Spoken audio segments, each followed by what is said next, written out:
Halo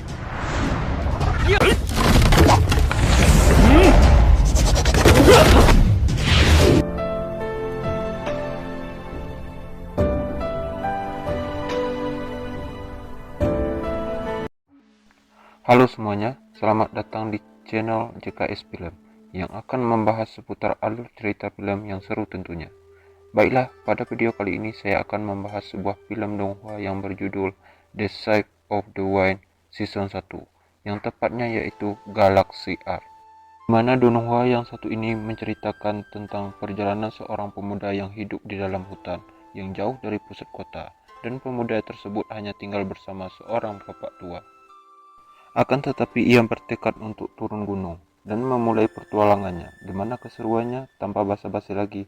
3, 2, 1, kelas.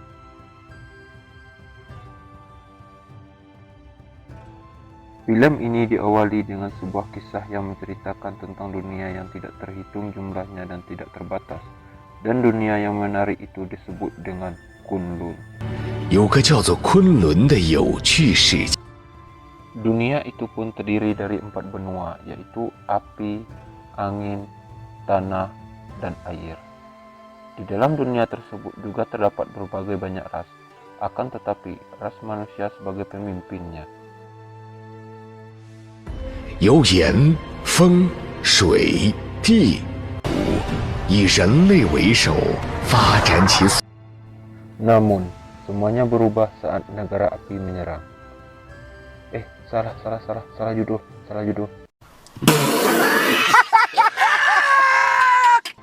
Oke, lanjut.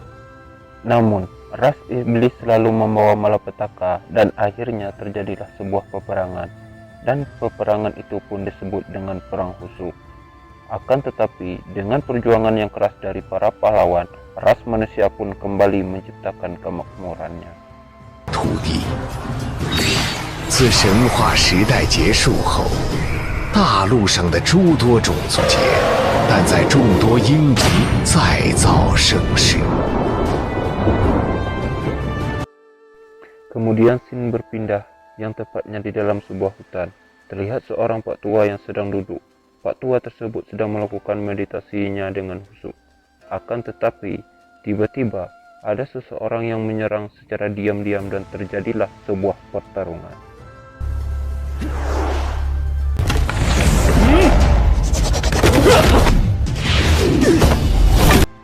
Namun, di tengah-tengah pertarungan tersebut, seorang pemuda mencoba ingin kabur dari sang pak tua itu. Dan ternyata, itulah MC kita yang tampan dan juga pemberani. Ya sama sih, kayak Semimin ya kan? Yang bernama Lansi Luo. Oke, di sini kita panggil saja Langsi. Di tengah-tengah pelariannya, Langsi terjatuh ke jurang. Namun untungnya ada sebuah akar yang menjuntai. Dengan cepat Langsi menjangkaunya, kemudian ia melompat. Dan ia melihat sebuah kota yang cukup besar di atas pegunungan. Untungnya sih, belum ada handphone atau kamera gitu. Jika tidak, si Langsi udah vlog dadakan nih buat update story.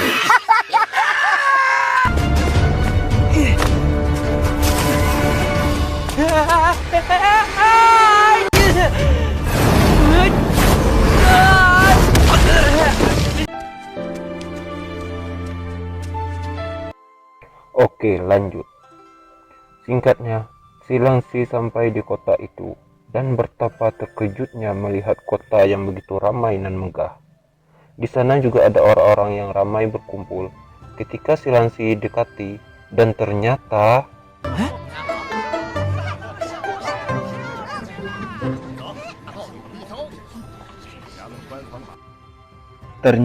itu adalah poster pengumuman. Di sana juga ada sebuah gambar seseorang buronan yang sangat sangar. Sangarnya udah kayak bapak mertua sih. Barang siapa yang menemukannya maka akan dihadiahkan 100 koin emas.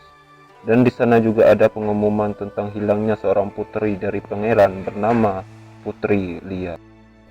Salah satu warga mengatakan bahwa Putri Lia tersebut sudah lama menghilang dan akan dihadiahkan 1000 koin emas. Namun anehnya, Di pengumuman tersebut tidak dipasang gambar seorang putri Lia itu, maka akan sulit bagi mereka untuk menemukannya. Lansi di sini tidak begitu tertarik. Ia pun melanjutkan perjalanannya. Namun, di tengah-tengah perjalanannya dan tiba-tiba 最近有没有什么买卖啊？通告，寻找记下。瞧一瞧，看一看，走过路。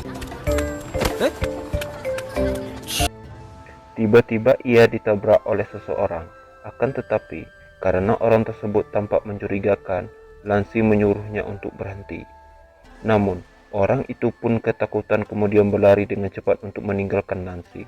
Namun, dengan mudahnya Lansi menangkapnya. 站住！来抓我的！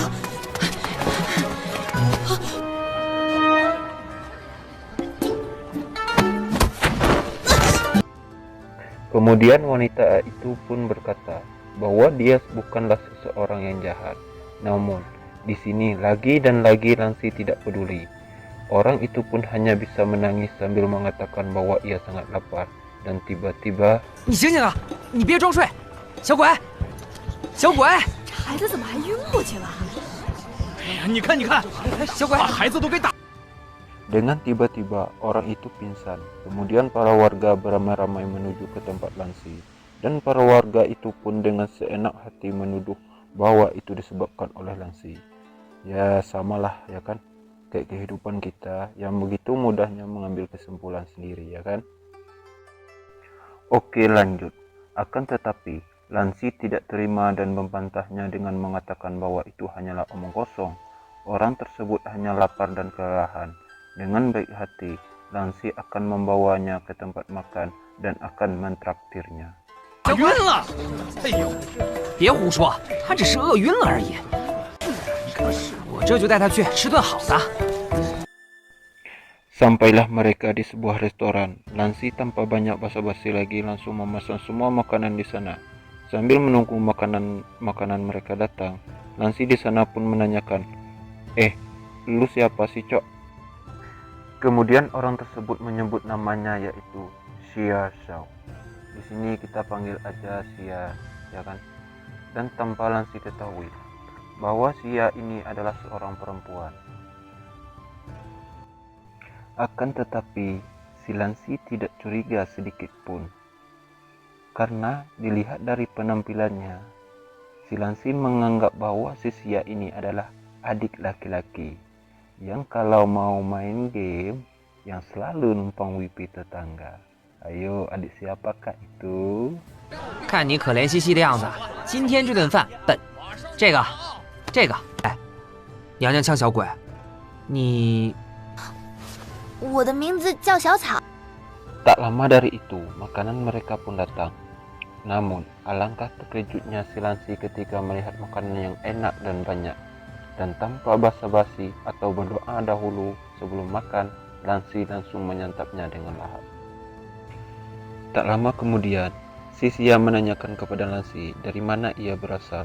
Dengan santainya si Lansi menjawab bahwa ia berasal dari 3 mil dari benua barat ini dan sudah 4 tahun belajar seni bela diri. Kemudian si Xia pun tahu bahwa itu merupakan pegunungan yang besar dan si Lansi ini baru pertama kali turun gunung.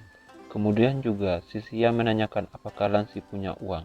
Dengan sikap yang tampan dan juga pemberani, si Lansi langsung mengeluarkan sesuatu dan itu ternyata 这只是一块普通的石头啊，根本抵。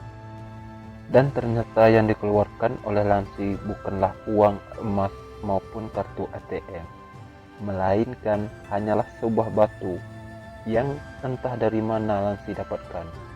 Si Xia pun terkejut dan mengatakan bahwa itu hanyalah batu biasa, bukan uang sungguhan. Di tengah obrolan mereka, ada seseorang pelayan yang sedang menguping. Pelayan itu dengan serius mendengarkan mereka, bak sedang menguping tetangga yang sedang berantem. Ayo, tetangga siapa nih? Oke, lanjut. Karena si Xia mengetahui bahwa si Lansi tidak punya uang, ia pun berniat untuk kabur. Namun dihalang oleh 3 orang pelayan. Ketika si Xia mau ditangkap,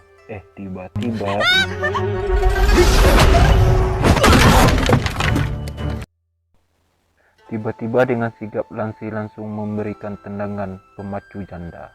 Bak seorang pahlawan kesiangan, Lansi menyatakan bahwa siapapun yang berani menyentuh Sisia maka harus melawannya, sehingga terjadilah pertarungan.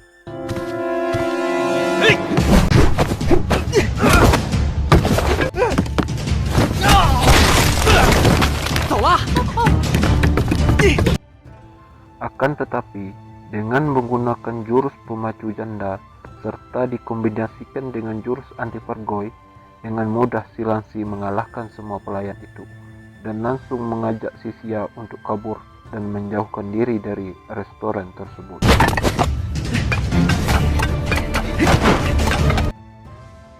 Oke teman-teman, sekian dulu pembahasan saya dan semoga terhibur tentunya. Nantikan part berikutnya yang akan dibahas secepatnya. Oke, saya Jack undur diri. Bye-bye.